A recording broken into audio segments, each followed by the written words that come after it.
આજરોજ મહાશિવરાત્રિ નિમિત્તે જે શિવરાત્રિની શોભાયાત્રા નીકળવાની છે એમાં અમારા ભારતીય જનતા પાર્ટી દ્વારા જે શોભાયાત્રા છે તેમના સ્વાગત માટે અહીં ઉપસ્થિત થયા છીએ.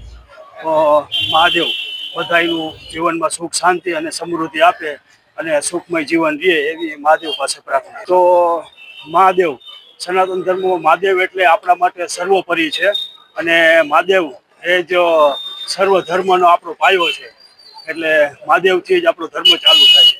માહોલમાં અત્યારે રાજકોટમાં આપણે બે શોભાયાત્રા નીકળવાની છે, એક અહીં અને એક ઉપલા કાંઠે પણ એક શોભાયાત્રાનું અમે સ્વાગત કરવાના છીએ. આજરોજ રાજકોટ શહેરમાં ખૂબ જ મોટા પ્રમાણમાં ખૂબ જ શિવરથયાત્રાનું આયોજન કરવામાં આવેલ છે અને એ આયોજનમાં ભારતીય જનતા પાર્ટીના સર્વે કાર્યકરો ખૂબ જ મોટી સંખ્યામાં માલયા ચોક ખાતે આ રથયાત્રાનું સ્વાગત કરેલું છે.